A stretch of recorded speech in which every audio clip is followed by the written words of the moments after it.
बिस्मिल्लाहिर्रहमानिर्रहीम, fourth year. आज हम देखेंगे वन वे अनोवा का क्वेश्चन कि वन वे अनोवा का आपने क्वेश्चन कैसे सॉल्व करना है। तो 20.7 का हम ए पार्ट देख लेते हैं। तो वन वे अनोवा में जस्ट आपको क्वेश्चन में ये कॉलम्स गिवन दिए होते हैं, ठीक है। वन वे अनोवा में जस्ट आपको क्या गिवन दिए होते हैं, कॉलम्स दिए होते हैं। तो अगर आपका इस तरह का डाटा हो जिसमें जस्ट कॉलम्स दिए हो तो आप समझ जाएं वन वे अनोवा है। लेकिन टू वे अनोवा में आपको कॉलम्स भी दिए होते हैं और आपको यहाँ पे रोज़ भी गिवन दिए होते हैं कि 1 2 3 कॉलम है और 1 2 3 यहाँ पे आपकी रोज़ है, प्रॉपर मेंशन होता है रोज़, ठीक है। तो उस केस में वो टू वे अनोवा होता है। लेकिन जस्ट आपको कॉलम्स इस तरह के मेंशन हो के 1 2 3 4 कॉलम्स की हाइडिंग्स दी हो तो आप समझ जाएं ये क्या है, वन वे अनोवा है, ठीक है। अब हमारे पास ये डाटा है, अब इसमें हम वन वे अनोवा की टेक्निक अप्लाई करेंगे। अब आपके कॉलम्स कितने हैं, 4 हैं, तो आपके म्यूज़ भी कितने होंगे, 4 होंगे। जितने आपके कॉलम्स होंगे उतने ही आपके म्यूज़ होंगे। तो H naught mu one mu is equal to mu two is equal to mu three is equal to mu four, और H one mu one not equal to mu two not equal to mu three not equal to mu four. Second step alpha 0.05, इसमें आप one ANOVA में 0.05 लेते हैं, अगर given हो तो फिर आप वो ले लें।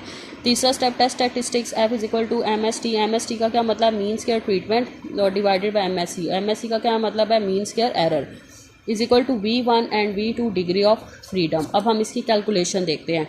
तो आपने क्या करना है कि जो आपकी कॉलम्स हैं उसको एज इट इज़ लिखते हैं।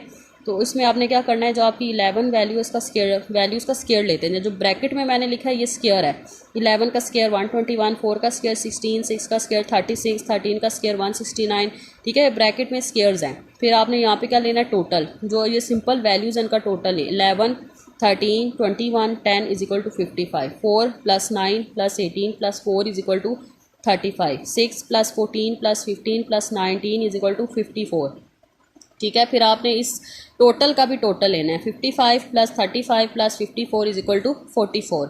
अब आपने क्या करना है, जो आपने स्क्वायर्स निकाले थे इनका टोटल है 121 plus 169 plus 441 plus 100 is equal to 831, 16 plus 81 plus 324 plus 16 is equal to 437, 36 plus 196 plus 225 plus 361 is equal to 818, ठीक है।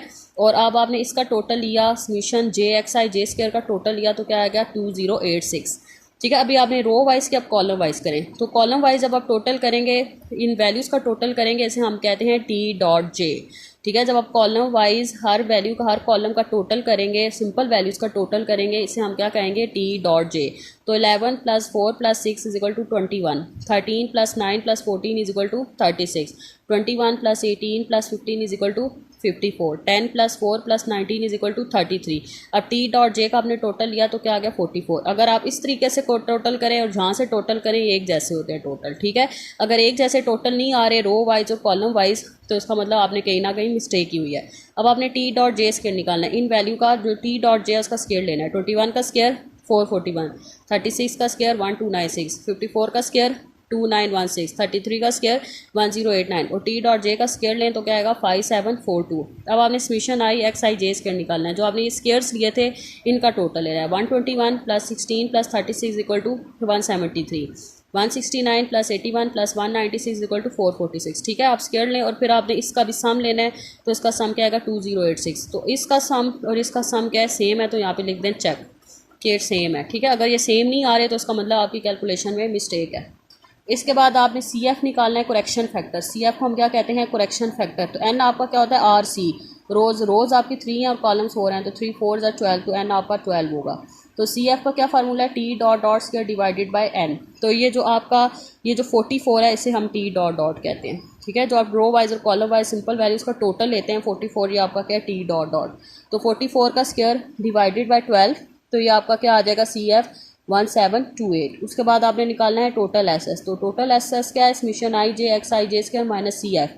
तो ये आपने समीशन आई, ये जो सम निकाला था, ये समीशन जे और समीशन आई का ये 2086, ये समीशन आई समीशन जे एक्स आई जे स्क्वायर है। तो 2086 माइनस 1728 ये सी एफ आप निकाल चुके हैं। तो उसको माइनस करें तो आपका 358 टोटल एस एस आ जाएगा। फिर आपने निकालना है between sample S S. Between sample SS को हम ट्रीटमेंट एसएस भी कहते हैं, ठीक है क्लास। बिटवीन सैम्पल को हम ट्रीटमेंट एसएस भी कहते हैं। तो इसका फार्मूला क्या है, summation J T dot J square divided by R minus C F.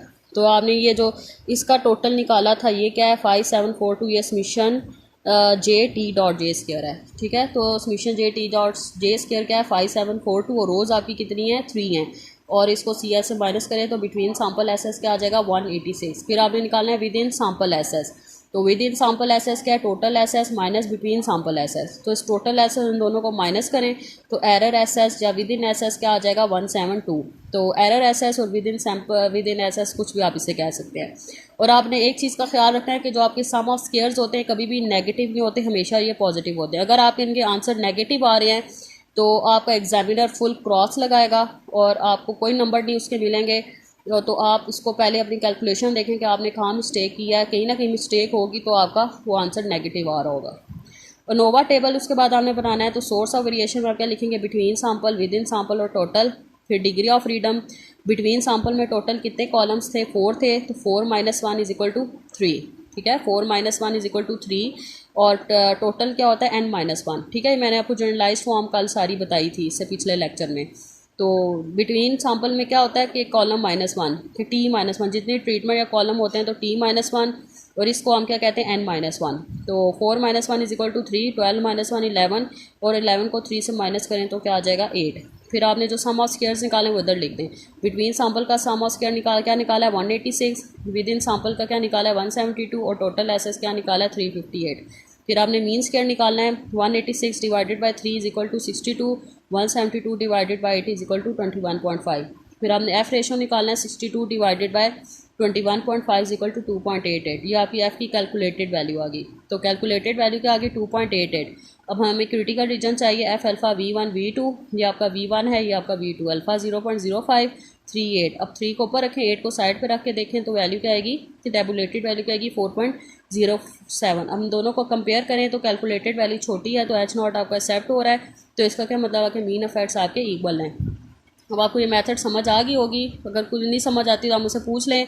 वो आपकी डायरी है कि आपने 20.7 टू 20.11 ये सारे क्वेश्चंस करने हैं। ठीक है, ये सिंपल सवाल हैं, इसी जैसे हैं सेम, कोई इसमें कोई मुश्किल नहीं है। तो आपने 20.11 तक करने हैं। अगर कुछ समझ नहीं आता तो आप मुझसे पूछ लें। अल्लाह हाफिज़।